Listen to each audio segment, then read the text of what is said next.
শবে বরাতে কি কি আমল করতে হয়, রোজা কয়টি, নামাজ কয় রাকাত, বিস্তারিত বুঝিয়ে বললে ভালো হতো। এখনো পর্যন্ত এই মাসালা জানে না এমন মানুষ আছে কিনা দেশে খুব বেশি, আমার জানা নাই। দীর্ঘদিন থেকে ওলামা ইকরাম অ্যাওয়ারনেস করছেন, সতর্ক করছেন। দেখুন, লাইলাতুন নিসফে মিন শাবান, মধ্য শাবানের রাত, এর ফজিলত সাব্যস্ত আছে। আল্লাহ তাআলা এ রাতে মুশরিক হিংসুক ছাড়া বাকি মানুষদেরকে মাফ করে দেন। এবং এ রাতের ফজিলত সংশ্লিষ্ট আরো অনেকগুলো হাদিস আছে যেগুলো জয়ীফ সূত্রে বর্ণিত, কিন্তু এই একটা হাদিস গ্রহণযোগ্য সূত্রে বর্ণিত হওয়ার কারণে অন্য যেগুলো আছে সবগুলোর একসাথ করলে মোটা দাগে লাইলাতুন নিসফে মিন শাবান বা মধ্য শাবানের রাত, এটার নাম আমরা শবে বরাত দেই। আসল নামটা, হাদিস দেওয়ার নাম কোনটা? লাইলাতুন নিসফে মিন শাবান, মধ্য শাবানের রাত। শবে বরাত এটা আসল নাম না। তো এই মধ্য শাবানের রাতের ফজিলত সাব্যস্ত হয়, কিন্তু এইটাকে আমরা যেইভাবে যারা পালন করি তারা যেভাবে ঘটা করে করি, যেমন সারা রাত জেগে ইবাদত করা আল্লাহর ক্ষমা লাভের জন্য বা মাগফিরাত লাভের জন্য, যাতে মাগফিরাত হয়, গুনাহে ক্ষমা হয়, সেটা আপনি চেষ্টা করছেন। এটা আপনার ব্যক্তিগত অ্যাপ্রোচ থেকে আপনি করলেন। এই দিনের রোজা আপনি আইয়াম বীজের রোজার অংশ হিসেবে রাখলেন, শাবান মাসে বিশেষ রোজা রাখলেন, রাসূলুল্লাহ সাল্লাল্লাহু আলাইহি ওয়াসাল্লাম সেই হিসেবে রাখলেন, খুবই প্রশংসনীয়। কিন্তু আলাদা করে শবে বরাতকে কেন্দ্র করে এই দিনের রোজা রাখার বিশেষ কোনো নির্দেশনা বিশুদ্ধ হাদিস দ্বারা সাব্যস্ত নয়। এর বাইরে এই রাতকে শবে বরাত ভাগ্যের রাত মনে করা। বরাত মানে ভাগ্য, আর বরাতের আরেকটা অর্থ হলো মুক্তি। মুক্তির অর্থে ঠিক আছে শবে বরাত, আল্লাহ মানুষকে মুক্ত করেন, কিন্তু ভাগ্যের অর্থে ঠিক নেই। সূরা দুখানের শুরুতে আল্লাহ বলেছেন, ফিহা ইউফরাকু কুল্লু আমরিন হাকিম ইন্না আনজালনাহু ফি লাইলাতিন মুবারাকাহ ইন্না কুন্না মুনজিরিন। আল্লাহ বলেছেন, কোরআন আমি একটি বরকতময় রাতে নাজিল করেছি। কোন রাত সেটা? ওই যে ইন্না আনজালনাহু ফি লাইলাতিল কদর। আরেক জায়গায় আল্লাহ বলেছেন, কোরআন আয়াত আর আয়াতের ব্যাখ্যা করে আল্লাহ বলেছেন, ফিহা ইউফরাকু কুল্লু আমরিন হাকিম। যে রাতে কোরআন নাজিল হয়েছে সে আয়াতে, সে রাতে গুরুত্বপূর্ণ সব বিষয় ধার্য করা হয়। তার মানে লাইলাতুল কদরই গুরুত্বপূর্ণ বিষয়গুলো ধার্য করা হয়। অতএব শবে বরাতে ভাগ্য নির্ধারণ করা হয়, এটি বিশুদ্ধ মত না। তবে এ রাতের বিশেষ কোন নামাজ, বিশেষ নামাজের সংখ্যা, বিশেষ সূরা, এরকম কোনো কিছু সাব্যস্ত না। এরকম কিছু সাব্যস্ত আছে মনে করলে বরং বিদআত হবে, যে এত রাকাত পড়তে হবে, এই সূরা দিয়ে পড়তে হবে। আল্লাহর মাগফিরাত লাভের জন্য আপনি যদি চেষ্টা করেন সেটা প্রশংসনীয়, সেটা ভিন্ন বিষয়। প্রত্যেক রাতেই তো আপনি আল্লাহর মাগফিরাতের জন্য চেষ্টা করা কর্তব্য বা করা উচিত। আল্লাহ তাআলা প্রতি রাতেই ভোর রাতে মানুষকে ডেকে ডেকে ক্ষমা আহ্বান করেন। এই জন্য শবে বরাতকে ঘিরে রাতের বিশেষ নামাজ, বিশেষ পদ্ধতির নামাজ নাই। তবে এ রাতে ক্ষমার বিষয়টা সুসাব্যস্ত, ক্ষমা লাভের চেষ্টা করা এটা গ্রহণযোগ্য। শবে বরাতের জন্য নারীদের স্পেশাল আমল কি? নারীদের স্পেশাল আমল তো হালুয়া বানানো। স্পেশাল আমল মানে স্পেশাল কাজ, কারণ শবে বরাতকে কেন্দ্র করে হালুয়া টালুয়া বানানো হতো, হালুয়া রুটি, গোশত রুটি এগুলা বিতরণ করা হতো। এগুলো এখন যদিও উঠে গেছে, কালচারাল বিষয়, এগুলো উঠে যাওয়াতে যে নারীরা সব নেকামল শুরু করে দিয়েছে তাও হয় নাই, সেটা যেমন বাস্তবতা। আবার ঠিক একইভাবে কোরআন সুন্নাহ বলেনি এমন কিছু কোরআন সুন্নাহর আমল মনে করে এস্টাবলিশড করা, বেদাতকে জিয়ে রাখা, এর ভিতরেও ইমানদারের কল্যাণ নেই, সেটা আমাদেরকে মাথায় রাখতে হবে। তো শবে বরাতকে কেন্দ্র করে নারীদের জন্য স্পেশাল কোনো আমল নাই। এগুলো ইউটিউবারদের বিভিন্ন আইটেম। প্রশ্ন ইউটিউবাররাই ধরাইছে কিনা কি জানে, যে থাম্বনেল দিবে শবে বরাতে মা বোনরা এই আমল ছাড়বেন না, হ্যাঁ, এরকম একটা ডাহা মিথ্যা কথা লিখে থাম্বনেল দিয়ে দিবেন, মহিলারা সব ক্লিক করবে, হিট হবে, মানুষ বেশি দেখবে, আপনি প্রশ্ন ধরাই দিলেন। তো এর মাধ্যমে আপনি একটা ভুল ধারণাকে সমাজে, সবাই তার ক্লিক করবে না, অনেকে মনে করবে আচ্ছা তাহলে স্পেশাল আমল মনে হয় আছে, আবার অনেকে বলবে যে না এই মৌলবী এটা ভুল কথা বলে গেছে, স্পেশাল আমল তো নাই, সে তো ভিতরে দেখবে না কি আছে। তো এই জন্য ইউটিউবার ভাইরা আল্লাহকে ভয় করা উচিত। সামান্য ভিউয়ের জন্য মিথ্যা কথা, 2 নাম্বারই করা, হ্যাঁ, এবং চালাকি করা, এগুলো অনুচিত কাজ।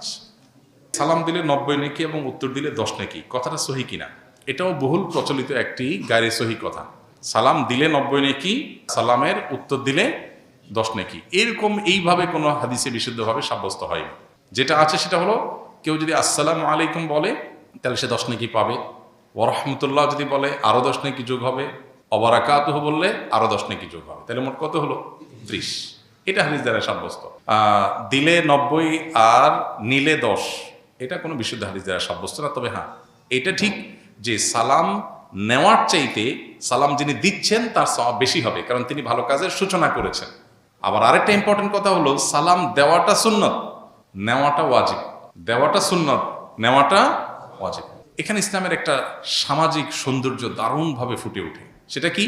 একজন মানুষ আপনাকে সালাম দিয়েছেন, এখন আপনি যদি জবাব না দেন, তার মানে আপনি লোকটাকে ইগনোর করলেন, অপমান করলেন, তার সালামটাকে আপনি ডিনাই করলেন, তাহলে আপনি একটা লোকের কষ্টের কারণ হলেন। এটা আপনি করতে পারেন না। ইসলাম আপনাকে সামাজিক হতে বলেছে। তিনি যদি আসসালামু আলাইকুম বলেন, আপনি সৌজন্যতার খাতিরে ওয়ালাইকুম আসসালাম বলতেই হবে। হ্যাঁ, আপনি কাউকে সালাম দেন নাই, আপনি গুনাহগার না। কেউ দিয়েছে, আপনার এখন সৌজন্যতা রক্ষা করতে হবে। কেউ হাঁচি দেওয়ার পর আলহামদুলিল্লাহ বলেছে, আপনি শুনেছেন, তাহলে আপনার উপর ওয়াজিব ইয়ারহামুকাল্লাহ আপনাকে বলতে হবে। এটা মিন হাক্কিল মুসলিম এবং ইমানের ৭৭ শাখার একটা, যে হাসি দিয়েছে আলহামদুলিল্লাহ বলেছে, আপনি শুনেছেন, তাহলে জবাব দিবেন। কেন? কারণ লোকটা হাসি দিয়ে যখন আলহামদুলিল্লাহ বললো এবং আপনি শুনতে পেয়েছেন, তাহলে সেক্ষেত্রে আপনি রিপ্লাই করার অপশন যেহেতু আছে, রিপ্লাই যদি না করেন, ব্যাপারটা হলো আপনি অসৌজন্যতামূলক আচরণ করলেন, তাকে আপনি ইগনোর করলেন, অপমানিত করলেন। এটা করতে পারেন না। এই জন্য কারোর সাথে দেখা হলে হাসিমুখে কথা বলতে বলা হয়েছে। হাসিমুখে কথা না বলে মানে আপনি তার দ্বারা বিরক্ত হতে পারেন। হাসিমুখে কথা বললে পজিটিভ অ্যাপ্রোচে কথা বললেন। ইসলামের যে সামাজিক সৌন্দর্য আছে, এখনকার পৃথিবীর মানুষ ভদ্র হয়েছে কয়দিন আগে, কয় বছর আগে। ইসলাম 1450 বছর আগে এগুলো শিখেছে আমাদেরকে। এখন বলে মে আই কামিং স্যার, আমি আসতে পারি? আল্লাহ কোরআনে 1400-1450 বছর আগে শিখেছেন এই জিনিসটা, যে তোমরা কারোর বাসায় কারোর কক্ষে প্রবেশ করার আগে অনুমতি নাও, অনুমতি দিলে ঢোকো, আর না হলে ফেরত যাও। ইসলামের চাইতে আধুনিক ইসলামের চাইতে বেশি সৌজন্যতা বোধ আর কোথাও কোনো সমাজে কোনো কিছুতেই নাই। অতএব যে ইসলাম পালন করবে তার ভিতরে তার সবে আছে, আর যার ইসলাম নাই তার হয়তো কিছু থাকতে পারে, আরেকটা নেই। তার দুনিয়া আছে, আখিরাত নেই। আর আমরা তো আল্লাহর কাছে দোয়া করব, রব্বানা আতিনা ফিদ দুনিয়া হাসানা ওয়া ফিল আখিরাতি হাসানা।